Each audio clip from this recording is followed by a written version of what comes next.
कल दोपहर अहमदाबाद में कुछ ऐसा हुआ जिसे देखकर पूरे देश में मातम छा गया। एयर इंडिया का विमान उड़ान भरते ही क्रैश हो गया। इसके बाद जो तस्वीरें सामने आई उसे देखकर रोंगटे खड़े हो गए। पर आखिर ये सब कैसे हुआ? क्या है पूरी कहानी? आइए विस्तार से समझते हैं आज के इस वीडियो में। 12 जून 2025 अहमदाबाद गुजरात इंडिया। यहाँ एक इंटरनेशनल एयरपोर्ट है, सरदार वल्लभ भाई पटेल इंटरनेशनल एयरपोर्ट। इस एयरपोर्ट में एक सिंगल रनवे है जिसकी लंबाई 3505 मीटर यानी कि 11,999 फीट लंबा है। एयर इंडिया फ्लाइट 171 का यह विमान इसी रनवे से उड़ान भरने वाला था। समय दोपहर 1 बजे फ्लाइट 171 में 230 यात्री सवार होने लगे। इन यात्रियों में से गुजरात स्टेट के फॉर्मर चीफ मिनिस्टर भी थे। इन 230 पैसेंजर्स में से 11 बच्चे थे और 2 बच्चा इतना छोटा था कि उनकी उम्र 1 साल से भी कम रही होगी। धीरे धीरे सारे पैसेंजर्स प्लेन में सवार हो गए। इन पैसेंजर्स के अलावा 2 पायलट और 10 क्रू मेंबर्स थे। इस प्लेन को कैप्टन सुमित सब्रवाल और फर्स्ट ऑफिसर क्लाइव कुंदर उड़ाने वाले थे। इट मींस प्लेन में कुल 242 लोग सवार हो गए। चिलचिलाती धूप करीब 35 से 40 degree Celsius. Ground staff passengers के लगेज को कार्गो होल्ड में डाल रहे थे। सारे इंस्पेक्शन के बाद एटीसी ने प्लेन को रनवे 23 से टेक ऑफ करने का परमिशन दे दिया। अब धीरे धीरे प्लेन को पुश बैक किया गया। इसके बाद यह रनवे की ओर निकल गया। देखते ही देखते प्लेन तेज गति से रनवे पर रन करते हुए रनवे को छोड़ हवा में ऊपर उठने लगा और धीरे धीरे यह अपना एटीट्यूड गेन करना शुरू कर दिया। 400 फीट, 500 फीट, तभी प्लेन में कुछ गड़बड़ी हो गई। यह प्लेन ऊपर उठने के बजाय नीचे की ओर गिरने लगा। पर क्यों और कैसे, ये किसी को भी नहीं पता था। प्लेन के टेक ऑफ करने के महज 30 सेकंड्स बाद ही यह प्लेन बीजे मेडिकल कॉलेज के छत से टकरा गया। यहीं पर प्लेन का टेल टूटकर अटक गया और प्लेन के बाकी का हिस्सा कुछ और घरों को तोड़ते हुए क्रैश हो गया। अब क्योंकि प्लेन के टैंक में भारी मात्रा में फ्यूल भरा था, इसलिए क्रैश के तुरंत बाद भीषण आग का गोला आसमान में फैल गया। आसपास मौजूद लोगों ने इस पूरे हादसे को अपने कैमरे में फिल्माया। बहुत से लोगों ने उन क्लिप्स को मुझे सेंड भी किया और यकीन मानो दोस्तों, उसे देखने के बाद मेरी रूह तक कांप गई। ऐसी तस्वीरें और ऐसी जली हुई तस्वीरें सामने थीं कि मैं उसे यहाँ पर दिखा भी नहीं सकता। फायर फाइटर्स की गाड़ियाँ आग बुझाने के लिए पहुँच तो गईं, लेकिन उन्हें भी बहुत लंबा समय लग गया। घंटों तक रेस्क्यू का काम जारी रहा। चारों तरफ बस चीख पुकार थी। मैं हमेशा से अपनी वीडियोस में एक बात कहता हूँ कि प्लेन क्रैश की वजह से लोग नहीं मरते, बल्कि क्रैश के बाद लगने वाली आग लोगों को जिंदा जला के मार देती है और ऐसे भीषण आग में हर कोई लाचार हो जाता है। अगर कोई यात्रियों को बचाए भी तो कैसे बचाए? जब तक आग नहीं बुझेगी लोगों को बचाया नहीं जा सकता और जब तक आग बुझेगी तब तक बहुत देर हो चुकी होगी। अभी तक मिले रिपोर्ट के अनुसार 242 लोगों में से सिर्फ एक शख्स ऐसे हैं जो इस हादसे में जिंदा बच गए। उन्हें बस थोड़ी बहुत चोटें लगी। क्रैश के बाद वह अपने पैरों से चलते हुए बाहर आ गए और ये कोई चमत्कार से कम नहीं है। दोस्तों, अभी जब मैं ये वीडियो रिकॉर्ड कर रहा हूँ तब तक एक ही यात्री के बचने की जानकारी मिली है। अनुमान लगाया जा रहा है कि इस हादसे में 259 लोग मारे गए। प्लेन में सवार लोगों के अलावा ग्राउंड में 28 लोगों के मरने की पुष्टि हो चुकी है। यह एयर इंडिया बोइंग 787 का पहला ऐसा हादसा है जिसमें पूरा का पूरा प्लेन तबाह हो गया। हम प्रे करते हैं कि हादसे में मारे गए सभी लोगों की आत्मा को शांति मिले। बात करें ग्राउंड में डैमेज की, तो प्लेन एक मेडिकल कॉलेज के हॉस्टल के बिल्डिंग से टकराया और इसने कैंपस के अलग अलग बिल्डिंग्स को नुकसान पहुंचाया। और जिस तरह से उस एरिया में आग लगी, एक छोटा तिनका भी नहीं बचा। अभी तक की मिली रिपोर्ट के अनुसार 269 बॉडीज को रिकवर कर लिया गया है। वहीं 1 साल के ब्रिटिश सिटीजन, 40 साल के ब्रिटिश सिटीजन अकेला जिंदा बचा जो उस प्लेन में सवार था। वह प्लेन के सीट नंबर 11A पर बैठे हुए थे, ठीक इमरजेंसी एग्जिट के एक सीट आगे। इनके भाई भी उसी प्लेन में सवार थे, पर अफसोस उनकी जान नहीं बच पाई। ऐसे ही सैकड़ों लोगों की कहानियां इस हादसे में दफन हो गईं। दोस्तों, इस पूरी कहानी को समझने के बाद, सोशल मीडिया में मौजूद वीडियोस को ऑब्जर्व करने के बाद मैंने इस केस को समझने की कोशिश किया। अब जो डिटेल्स मैं आपके सामने रखने वाला हूँ, उसकी छानबीन मैंने किया है। तो हो सकता है जो इस हादसे का ऑफिशियल रिपोर्ट निकल के आए वह इससे थोड़ा अलग हो जाए। इन्वेस्टिगेशन की शुरुआत करते हैं। फ्लैट रडार से इसका काम होता है धरती में उड़ रहे सारे प्लेन्स को ट्रैक करना।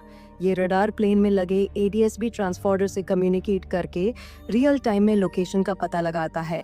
फ्लाइट 71 के टैक्सिंग से लेकर टेक ऑफ करने तक इस रडार ने सब कुछ रिकॉर्ड किया।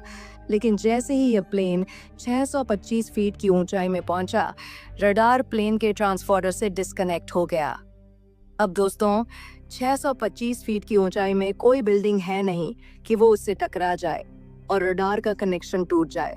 क्रैश होने से पहले प्लेन में कुछ तो ऐसा हुआ होगा जिससे मे बी प्लेन का ट्रांसपोर्टर बंद हो गया और फ्लैट रडार 24 डिस्कनेक्ट हो गया। बट ऐसा क्या हो सकता है जिससे ये बंद पड़ जाए?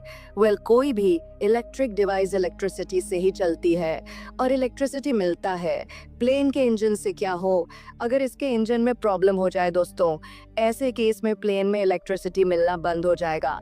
मे बी इसी वजह से ट्रांसपोर्टर भी बंद पड़ गया हो, या फिर किसी तरह का इलेक्ट्रिक फेलियर भी हो सकता है। लेकिन इलेक्ट्रिक फेलियर में प्लेन नीचे नहीं गिरेगा। इसका सबसे बड़ा प्रूफ है हमारे पास ये वीडियोस, जहां हम देख सकते हैं धीरे धीरे प्लेन नीचे आने लगा। और ऐसा तभी हो सकता है जब इंजन पावर जनरेट ना कर रहा हो। इस वीडियो में अगर हम गौर से देखें तो यहाँ पर हमें ऐसा लगता है कि कुछ तो यहाँ से निकला हुआ है। मे बी ये रैम एयर टरबाइन है, और ये रैम एयर टरबाइन तब ऑटोमेटिकली अपना काम करना शुरू करता है जब प्लेन का दोनों इंजन फेल हो जाए। हालांकि इस वीडियो में क्लियर तो दिखाई नहीं दे रहा, लेकिन अगर ये रैम एयर टरबाइन है तो मैं ये दावे के साथ कह सकता हूँ कि प्लेन का दोनों इंजन फेल हो गया होगा। इसलिए इन सब चीज़ों को ध्यान में रखते हुए हम ये कह सकते हैं कि प्लेन के क्रेश होने से पहले ही प्लेन में गड़बड़ी हो गई होगी, मे बी इंजन फेलियर। अब आपको लग रहा होगा कि मैं इन सारी बातों को ऐसे तुक्का लगाकर बोल रहा हूँ, पर ऐसा नहीं है दोस्तों। हमें इसका सबसे बड़ा प्रूफ मिला हादसे के कुछ घंटे बाद, जब ATC ने कहा कि फ्लाइट 171 ने मेड ए को कॉल किया।